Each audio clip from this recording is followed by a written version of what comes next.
Phase 4 has been a chore. Not because it's bad necessarily, but because so much stuff has come out in such little time. It can be exhausting keeping up with everything, especially when there's so much other stuff to watch. Thankfully, with Wakanda Forever coming out, Phase 4 is finally over. So my gift to you this holiday season is this. I wasn't planning to watch any of the shows, but every Friday I'd hear on my For You page, and after 2 months of this, I had to cave. Each episode goes through the different eras of American sitcoms. However, there's a mystery slowly woven through the show, and the viewer's left to wonder why all of this is happening. Yeah, it's being told through sitcoms, but why? When is this story taking place? How is this story taking place? And how the fuck is Vision alive? Along the way, Wanda somehow gives birth to twins despite Vision not being real and nothing inside this world being permanent, and then Evan Peters, who played Quicksilver in Fox's X-Men series, comes back as Wanda's supposedly dead brother. The show is a complete roller coaster, but in the end, we finally get some answers. In grief, she accidentally built a new Vision, possessing an entire town in the force field called the Hex. Meanwhile, outside of the Hex, the goated FBI officer Jiwoo and no one else works to figure out what the heck is going on. Everything culminates to a low-key anticlimactic finale when we learn that it was a fellow townsperson, Agatha, all along.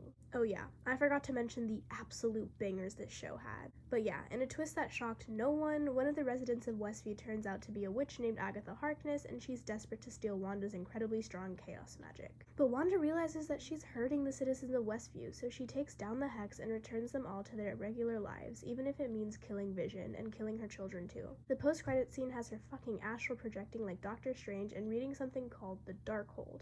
Essentially, to sum that all up, Wanda lost her brother for the 2nd time, Vision for the 3rd time, and then she lost her kids too, all while messing up the fabric of reality because she's just that OP. Anyway, Mephisto confirmed, let's talk about kind of a filler show. They're tasked to fight this villain with motives and plans so vague that I'm not even gonna try to explain what was going on. Mainly focused on fleshing out Bucky and Sam and what it means for a black man to take up the mantle of Captain America. The show also introduces John Walker, who is white and evil, and now needs a really good lawyer. This storyline with the evil Captain America will continue in Thunderbolts, Marvel's Suicide Squad. Look, you guys, I've tried my hardest to keep my opinions out of this. I didn't even mention what side I was on in Civil War, but, this is where I draw the line. I know I'll get a lot of hate for this, but I don't care. I hate this show so much. But alas, this is probably the most important show in the MCU, so I'll do my best to remain neutral, okay? Okay. So back in Endgame, 2012 Loki got a hold of the Tesseract and he ended up messing with space and time. He's immediately taken by the Time Variance Authority, and they explain that they are an organization existing outside of time and space. Their job is to protect the sacred timeline, since branch timelines and nexus events could cause a multiversal war. Does that make sense? It doesn't have to. Loki helps them track down a far greater threat to the timeline, that threat being Sylvie Laufey-Daughter, Loki's female variant. She wants to get revenge on He Who Remains, the head of the TVA. But as the show goes on, it becomes pretty clear that the TVA is a scam, and there isn't really such a thing as the sacred timeline. Loki low-key falls for Sylvie, so he decides to help her take down the TVA. Together they go meet He Who Remains. He reveals himself to be Kang the Conqueror and explains that he used to have a lot of variants that eventually went to war with each other. He ended the multiversal war by setting up the TVA to maintain order. He gives the Lokis 2 options: kill him and destroy the multiverse, or take his position and rule over the TVA. Sylvie makes some dumbass decisions, and after smooching herself one last time, she sends Loki back to the TVA headquarters and kills Kang. Yeah, this bitch really went, vengeance will be mine, and then fucks up the whole universe. But whatever, I'm over it. Now look, when I explain it, it doesn't sound that bad, and I really do understand why some people love this show. Mobius is amazing, the Loki variants are fun, we love a Miss Minutes jump scare every now and then, but I'll be content with never going through this shit again.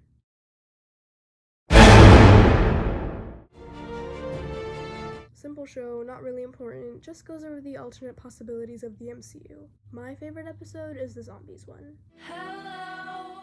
The movie takes place after Civil War, where Nat and her pseudo-family get together to take down the Red Room. Anyway, great movie, but overall it's mainly a side quest. The real reason for this movie was to introduce Yelena. She's Nat's pseudo-sister, and in the post-credits scene, the really good lawyer convinces Yelena to kill Hawkeye for killing Nat back on Vormir. We're introduced to Shang-Chi. We learn that Shang-Chi's evil dad, Wenwu, acquired these super powerful objects called the Ten Rings. The movie ends with Shang-Chi slaying the Dilf of the Year and inheriting the 10 rings for himself. His sister takes up her dad's mantle, and Awkwafina is here playing Awkwafina. Roll credits. Okay, so what's the purpose of the Eternals? Well, long ago, the Eternals were sent to Earth to fight the Deviants. They defeated the last Deviant in 1521 and have split up since then, just waiting for their ruler, Arishem, to let them go home. It's 2023 now, Deviants are popping back up again, and it's time for the gang to reunite. Then, plot twist, Arishem reveals to us the Eternals' true purpose. It was never to fight Deviants, but rather to prepare Earth for the emergence. Basically, Celestials are these beings that can birth galaxies. They're born by planting seeds into planets, and the seed feeds off of the energy from intelligent life. Earth happens to have one of these seeds. The problem with the Celestials is that once they're born, they explode the planet, killing all the citizens on it. This is known as the emergence. You don't need to know how, but the emergence is stopped and all is well. Except, no. Just when we think the movie's going to end, Arishem grabs him off of Earth and says he will only spare the humans after assessing the Eternals' memories. Mid-credits scene has Quasimodo introducing Thanos' brother, Eros, to the MCU. And I know there's an elephant in the room, but I think some things are best left unaddressed. Hi, I'm Harry Styles. Our next movie is Spider-Man No Way Home, but before we can go there, I need to take a detour. Due to multiversal time fuckery, we are going to take a break from the MCU to talk Sony. Okay, for the Raimi trilogy, there's just 3 things you need to know. He had dibs on the best villains, there's an Uncle Ben, and a Harry Osborn. Enter Tobey Maguire's Peter Parker, the only one with disgusting biological web shooters. He gets his powers from a radioactive spider bite, but he doesn't really start using them until Uncle Ben is shot. Now, if you're a dumb MCU-only bozo like I was, then you might be wondering, who is Uncle Ben? Well, he is a crucial part of the Spider-Man story. As we know, Spider-Man's real parents are gone and he's been raised by Aunt May his whole life. But in pretty much all versions of this story other than the MCU, he's also been raised by Uncle Ben. They were very close, and this is where the famous line, "with great power comes great responsibility," comes from. Anyway, devastated over Uncle Ben's death, Tobey becomes Spider-Man. He's also best friends with Harry Osborn, son of Norman Osborn, head of Oscorp. And Tobey is a massive simp for Mary Jane, by the way. Except for the iconic kiss. Anyway, despite him having possibly the worst CGI of any movie ever, the best villain of these Spider-Man films is hands down Green Goblin, an iconic Spidey villain in the comics, and Willem Dafoe's portrayal is perfect. Green Goblin and Norman are like 2 different personalities though, so there is a lesser evil. He finds out Spidey is Tobey. He kidnaps Mary Jane. Spidey beats him, but while doing so, he finds out that the Green Goblin is Norman. It's this huge emotional thing, and Norman accidentally ends up killing himself. The movie ends with Norman's funeral, where Harry confides in Tobey, saying he believes Spider-Man killed his father, and he plans to kill Spidey one day. Tobey just has nothing really going for him anymore. He lost his job, he's failing school, and most importantly, he lost his girl. Because of all this depression plus untreated PTSD from the events of the last movie, he loses his powers. He decides to focus on himself and stop being Spider-Man since it's really bad for his mental health. Now look at him. He's a successful photographer at the Daily Bugle. He's showing up to class, and most importantly, he has the girl. Meanwhile, we have Doc Ock, and Harry makes a deal with Doc Ock to get Spidey in his clutches. He now has Spidey in his clutches, and upon finding out Peter's identity, he flips out and has no idea what to do with himself. Because, obviously, this is a very heartbreaking thing. He thinks his best friend killed his father. What are you supposed to do there? I'll tell you what, you get amnesia. But I shouldn't get too ahead of myself. Oh yeah, somewhere along the line, Tobey gets his powers back and becomes Spider-Man again. Mary Jane is in danger, Spidey saves her, Doc Ock sacrifices himself, and she finds out he's Spidey. They officially end up together. The end. Now this movie is something else, let me tell you. Harry becomes the Green Goblin and decides to fight Tobey because who wouldn't want to punch that face? Tobey bodies him though, and Harry ends up getting amnesia. I know. The villain they've been building up for 2 whole movies is forgotten about in 10 minutes. Then this random guy escapes prison and turns into Sandman. What's so significant about this guy? He killed Uncle Ben. Tobey finds out, is furious, and he kills Sandman.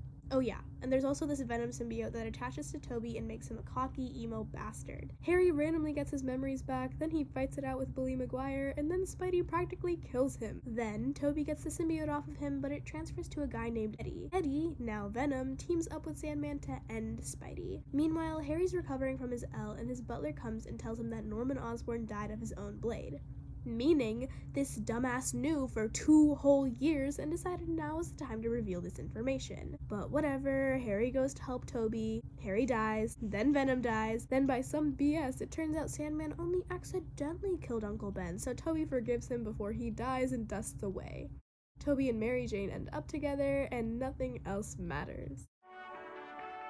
There are 2 things you need to know about TASM. The casting was phenomenal, and the villains suck. We have a very cool Andrew Garfield and an absolutely phenomenal Emma Stone who plays Gwen Stacy. Their chemistry is amazing, and it's the only reason I like these movies at all. Anyway, he gets his powers, and Uncle Ben dies from a random mugging, and now we have Spider-Man. The villain for this movie was the Lizard. He used lizard DNA to grow back his arm, and now he wants to spread the DNA to the whole city, or something, I don't know, okay? Andrew defeats him, obviously, but at the cost of the police chief, Gwen Stacy's dad's life. His last words are forcing Andrew to keep Gwen out of it. There's no day off for you. Now this is where the story gets like real messy, and not in a fun Spider-Man 3 way, but in a very melodramatic way, so please bear with me. During another Spidey mission, Andrew saves this random stranger named Max Dillon. From then on, Max becomes obsessed with Spider-Man, but then he gets like electrocuted or something and becomes Electro, who is apparently a really big Spidey villain in the comics, but he is just so bad here. And then Electro turns on Spidey for some reason and vows to kill him. Meanwhile, this movie decides to introduce Harry Osborn for some reason. He becomes the worst Green Goblin ever, and then, of course, he vows to kill Spidey. I'm sensing a pattern here. Luckily, Gwen kills Electro, but then Harry figures out Spidey is Andrew, so he takes Gwen. Now, throughout the movie, visions of her dad have been haunting Andrew, and he's always feeling guilty about staying with her, despite his wishes. And now, his worst fears were coming true. In one of the few good scenes of this movie, Gwen falls out of Andrew's arms, and for the first time ever, he can't catch her. And she fucking dies. Spidey goes into hiding for 5 months, but then comes back, because with great power comes great responsibility. This was hands down the most hyped movie of the year. I kid you not, I was so stressed about getting tickets that I skipped a speech and debate tournament. The website literally crashed and I had to stay up until 2 a.m. to snatch opening night tickets. But it was all worth it for the most hyped movie of the year.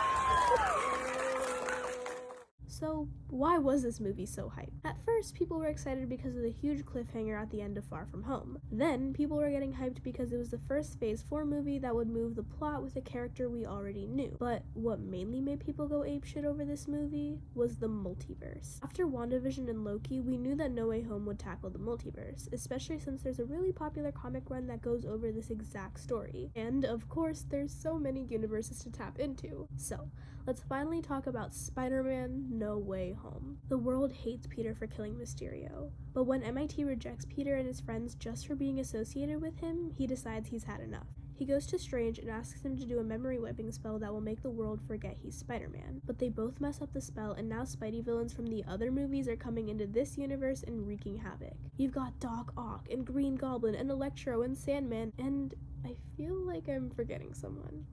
Oh well. Strange is about to send the villains back home, but Peter realizes that if they do that, the villains will be sent to die. So he hatches a plan to reverse all of their powers so that they won't die when they go back home. Green Goblin isn't having any of this though, so he convinces the other villains to ditch the plan. Peter is unsure of what to do, but Aunt May reassures him that with great power, there is great responsibility. But you all know what that means.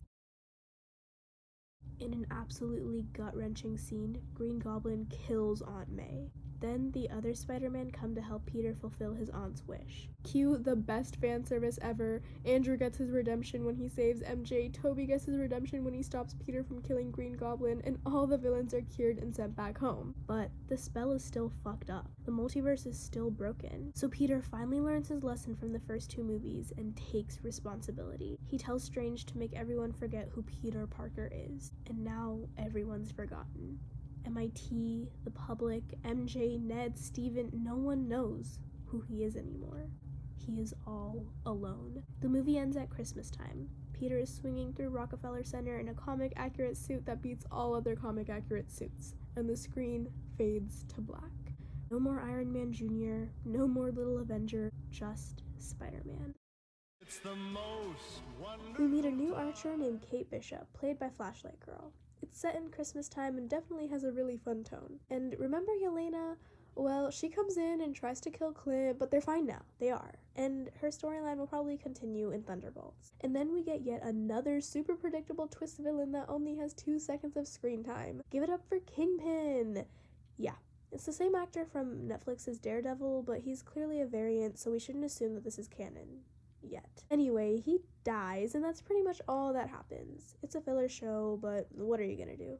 every day I wake up. Probably my favorite MCU show, and literally the only one I didn't feel guilty for making my family watch. You're introduced to Stephen Grant, a Brit who works in a museum. He's struggling with DID, and his other alter, Mark Spector, seems to be causing a lot of problems that Stephen has to pay the price for. A wild goose chase leads them to Egypt, and we learn that this man is actually an avatar for an Egyptian deity. I don't know what to tell you, it's just a really solid show. The soundtrack, the casting, the humor, the sets, the culture, the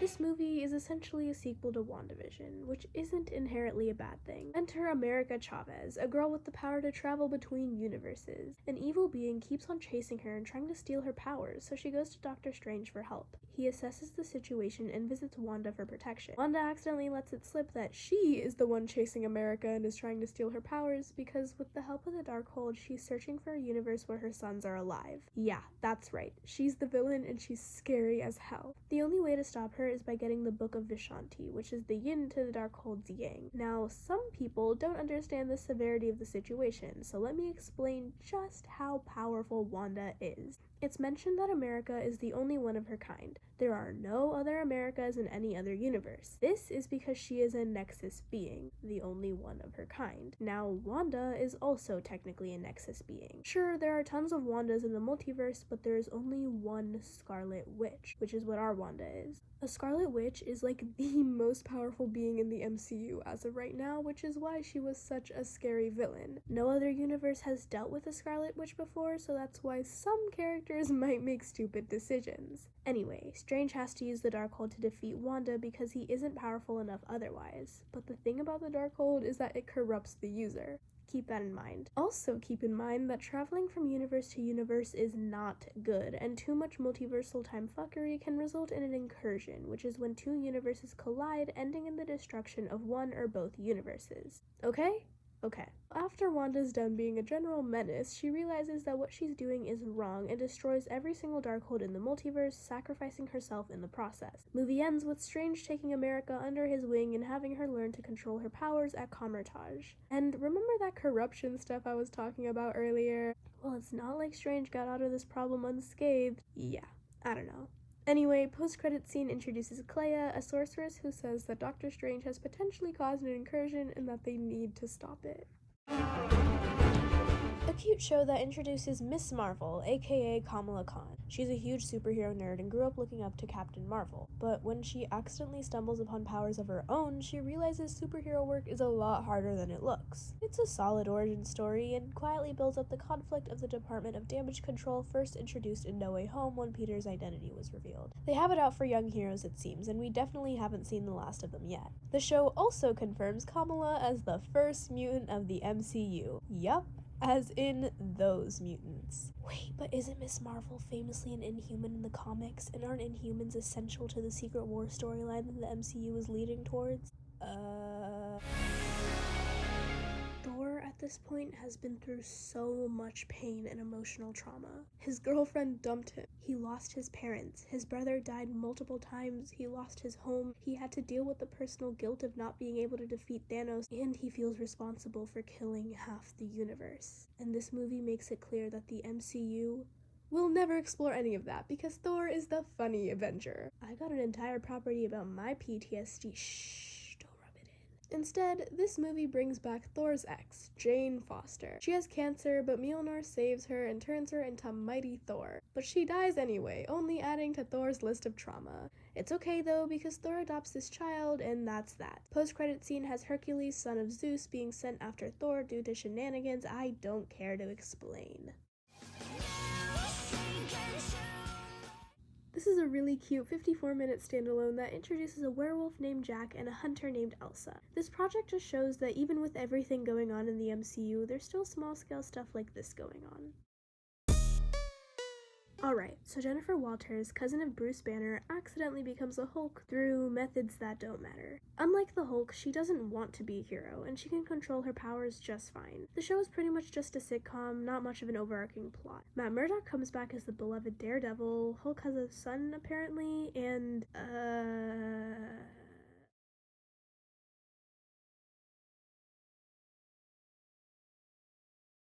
okay, moving on. After Chadwick Boseman's death, many people were scared for the future of Black Panther. But this was a beautiful movie. His death didn't overshadow the story, but it wasn't ignored either. The opening credits were dedicated to him, and the ending scene with Shuri on the beach, my theater was so silent you could hear a pin drop. The visuals were stunning, the music and themes were otherworldly. It was better at horror than Multiverse of Madness, and the characters were just phenomenal. Imagine Wakanda fighting another Wakanda. Atlantis was a secret country rich with technology and vibranium, intent on hiding their resources from the world. They go up against Wakanda, and it's truly horrific. But this movie is about so much more than that. It's about power, passing the mantle. It's about legacy. It's about having strength in the face of grief. In fact, all of Phase 4 seems to be tackling the theme of grief. Say what you want about how disconnected and oversaturated this phase has been. The bad CGI, the introduction of street-level heroes and young Avengers we're struggling to care about. A story that barely discusses the multiverse. Ignore all of that, because underneath it all, there's some truly touching moments. Beautiful bits of CGI, and stories of grief and pain and acceptance. And Wakanda Forever was the culmination of it all.